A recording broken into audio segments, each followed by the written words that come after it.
Ladies and gentlemen, please rise for the academic procession and national anthem.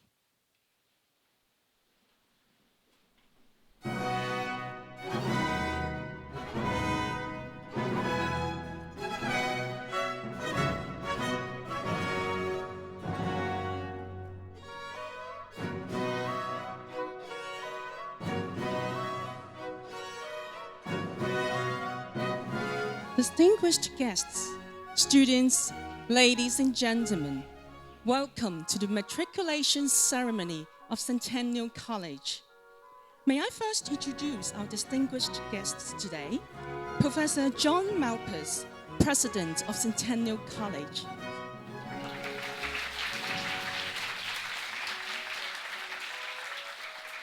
Mr. Linus Cheung, Chairman of the Board of Governors, Centennial College. Now, I'd like to introduce the members of the Board of Governors and College Council. Dr. Wang Gungwu, Dr. Darwin Chen,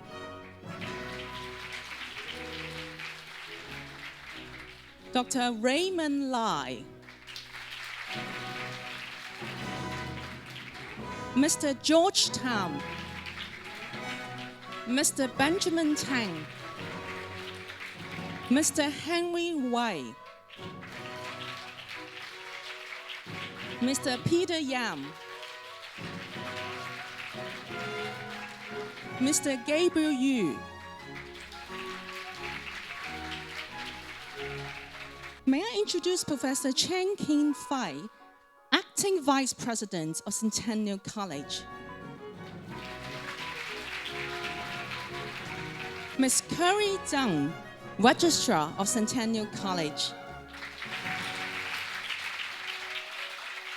Ms. Chen Mei Kwan, Dean of Students of Centennial College. Firstly, you must be able to change your habits. Of course, not everyone can. For habits drive your attitude, and attitude determines your fate, your destiny. 習慣係推動態度嘅，而態度係會決定你嘅命運嘅。If you are a late waker, can you become an early bird? If you're lazy and untidy, can you become industrious and organized? If you're weak in your physique, can you jog or swim every day to shape yourself up? I know it's difficult to get rid of bad habits, and most people are just prisoners of habits. But mind you, this is the key to success. Secondly, it's not the born smart, intelligent guys that always succeed. It is the hardworking and courageous lot who wins in the longer run, because life is a marathon. Life is not a 100-meter sprint. Thirdly, most young people these days lack a sense of responsibility. But if you could develop a strong sense of responsibility towards yourself, your family, and your organization and community, you will certainly fly. It will be just a matter of time. Will new students of Bachelor of Arts Honours Program please stand for the formal admission? As President of Centennial College, I admit you to the college and to your degree program, Bachelor of Arts Honours. Thank you. Now, we'll have new students of Bachelor of Professional Accounting on the program. Please stand for the formal admission.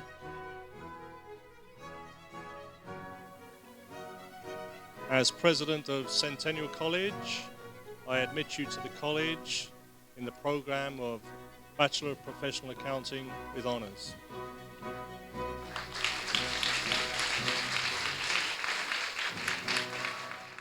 Scitote vos in matriculam universitatis hodie relatus esse, et ad observandum omnia statuta istius universitatis quantum ad vospectent teneri.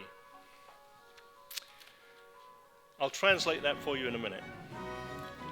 These were the words that were spoken to me and my classmates by the Vice-Chancellor in October 1966 as I matriculated at Oxford University. What they meant were as follows: know that you are today added to the roll of the university and bound to obey all the statutes of this university so far as they apply to you.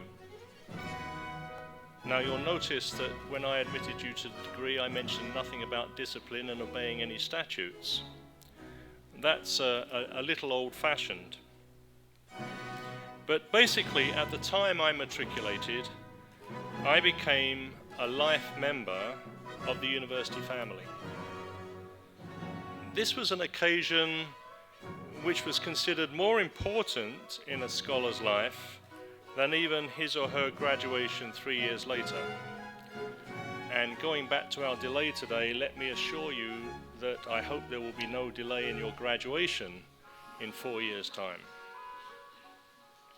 This morning we're here together, members of our college council, officers of the college and faculty from across the academic disciplines, to welcome you to the family of Centennial College. We gather here to celebrate your academic achievements, the achievements that led you to choose Centennial College and led Centennial College to choose you. The word matriculation comes from the Latin matricula. Matricula means a small list. So this morning you were added to the, albeit at the moment, small list of members of the family of Centennial College. We hope, of course, that that list will continue to grow. But basically, I hope that this marks for you the beginning of what I think will be a wonderfully challenging and enriching academic experience in the next several years. What is the value of this liberal education? Well, the original term, if you like, and we'll move from Latin to Greek now, ars liberalis. The ars liberalis of ancient Greece were the subjects that were important for a citizen to be aware of if they were to take up their place in society successfully.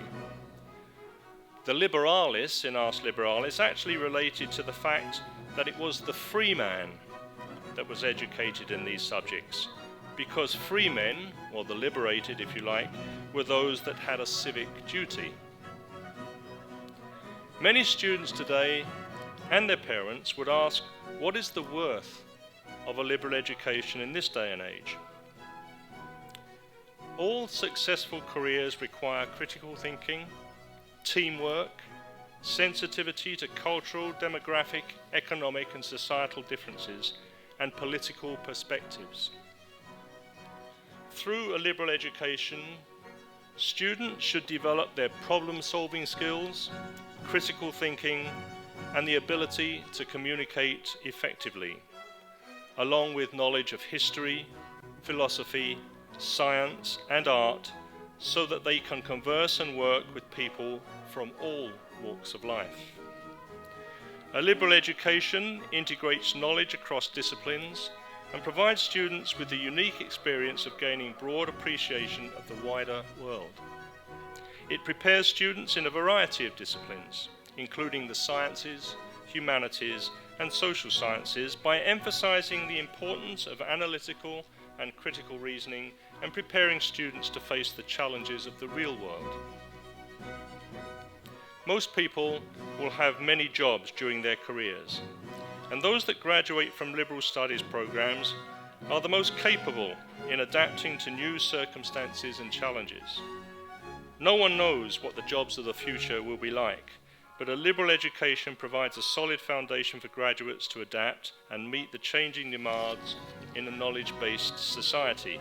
Darling, darling, stand by me. Darling, stand by me. Darling, stand by me. Darling, stand by me. Stand by me. Stand by me.